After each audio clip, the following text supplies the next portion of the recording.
नमस्कार, मैं आचार्य कुलदीप। राम राम। नमस्कार, मैं आचार्य कुलदीप पुनः आपकी सेवा में उपस्थित हूँ।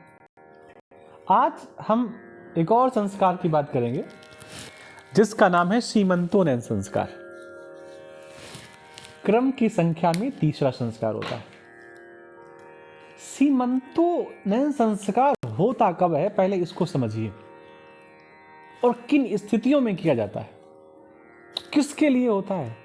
पुरुष के लिए, स्त्री के लिए, बच्चे के लिए, बालक के लिए? नहीं,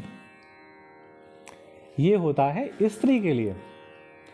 और ऐसी स्त्री जो गर्भिणी है, जिसने गर्भ धारण कर लिया है, जो किसी नए सृजन को क्रिएट करने के लिए तैयार है।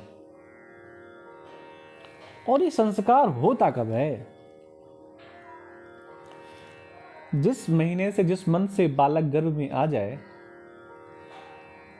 तो 5वें महीने को छोड़ करके 6वें, 7वें, 8वें क्रम के इन 3 महीनों में सीमंतोनयन संस्कार होता है। सीमंत कहते हैं किसको है?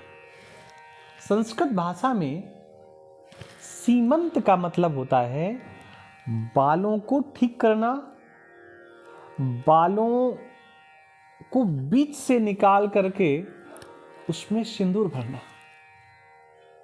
और ये प्रक्रिया करता कौन है? आप सब जानते हैं, उसका पति। गर्भिणी स्त्री के बालों को संवारना, वेणी बंधन करना, बालों को गूंथना, बालों में पुष्प लगाना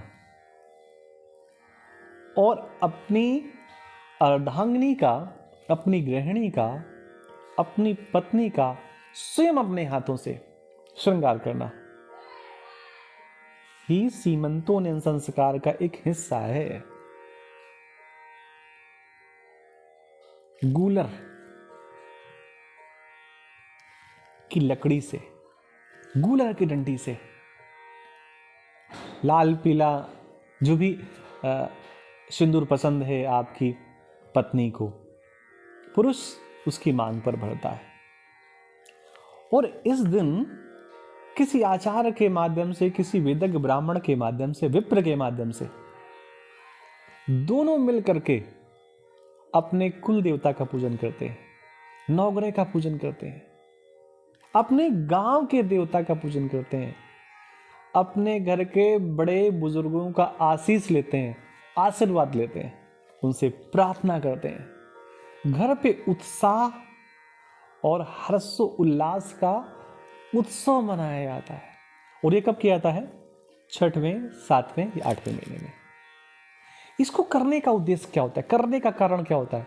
करने का कारण ये होता है कि ऐसा कई जगह देखा गया है कि 6वें, 7वें, 8वें महीने में प्रसव से पहले बच्चे के जन्म की स्थिति उत्पन्न हो जाती है। गर्भपात होने की स्थितियां कई बार रहती हैं। ये संस्कार अगर हो जाए, पूजा हो, प्रार्थना हो, तो इससे होता क्या है कि जो गर्भिणी स्त्री है उसको बल मिलता है, उसको ताकत मिलती है। और जब घर के सारे लोग, सब बड़े बुजुर्ग लोग आशीर्वाद देते, आशीष देते हैं, तो उसको प्रसन्नता का अनुभव होता है, उसको बल मिलता है। और जो गर्भपात जैसी स्थितियां क्रिएट होती हैं, ये स्थितियां ना के बराबर रह जाती हैं और होती ही नहीं है, ऐसा मान करके चलिए। लेकिन ये संस्कार करें किस दिन? महीना तो बता दिया, 5, 6, 7वां। देखिए, गुरुवार, रविवार और मंगलवार ये शुभ दिन बताए गए हैं। नक्षत्रों की बात करें, मृगशिरा, पुख, मूल, श्रवण, पुनर्वसु और हस्त। इनमें से किसी भी दिन इन नक्षत्रों का संयोग हो जाए, मालूम पड़े गुरुवार को पुख नक्षत्र है, गुरुवार को मूल नक्षत्र है, श्रवण नक्षत्र है, दोनों का कॉम्बिनेशन हो जाए किसी भी नक्षत्र का किसी भी दिन के साथ, तो ये संस्कार कर लेना चाहिए। जन्म कुंडली अगर आपके पास है तो जन्म कुंडली में देखें कि स्त्री के 5वें, 8वें और 12वें घर में अशुभ ग्रह हो, शुभ ग्रह ना हो। 5वें, 8वें और 12वें घर में शुभ ग्रह हो, क्षमा करिए थोड़ा सा मैंने गलत दिया, 5वें 8वें 12वें घर में शुभ ग्रह हो और 6 7 8वें में अशुभ ग्रह हो, या 6 7 8वें में शुभ ग्रह ना हो सकता है कुछ लोग वीडियो देखकर के ऐसा कह सकते हैं कि आचार्य जी पहले आप अपना ज्ञान बढ़ा लीजिए फिर हमको बताइए।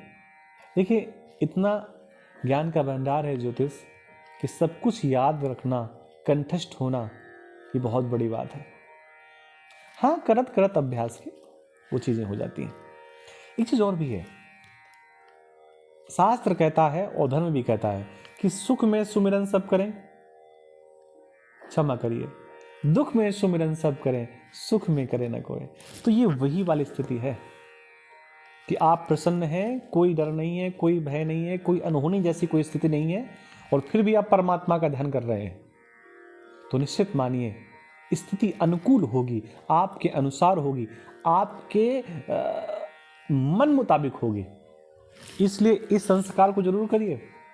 अगर कोई संस्कार भूल गए हैं, कहीं विस्मृति है, इसके पहले एक और संस्कार होता है चौथे महीने में, उसको फिर से बताएंगे। लेकिन अगर वो संस्कार आप भूल गए चौथे महीने वाला, वो भी इसी में कर लेना चाहिए, जिसको गांव की भाषा में कहते हैं ओली भरना, झोली भरना। पिता भाई उस स्त्री के अपनी पुत्री के लिए, अपने भाई के लिए उपहार लेकर के आते हैं, श्रृंगार का सामान लेकर के आते हैं, ताकि उसको प्रसन्नता हो, जो गर्भ में शिशु हो वो प्रसन्न रहे। तो इसलिए ऐसा किया जाता है। तो ये संस्कार की श्रृंखला में तीसरा संस्कार है। निश्चित आपको जानकारी अच्छी लगी होगी। चैनल को सब्सक्राइब भी कर लीजिए, इसको शेयर भी कर दीजिए वीडियो को, ताकि और लोगों तक आसानी से पहुंच सके। कुछ डाउट हो हमें आप कॉल कर सकते हैं। पुनः सबको राम राम, नमस्कार।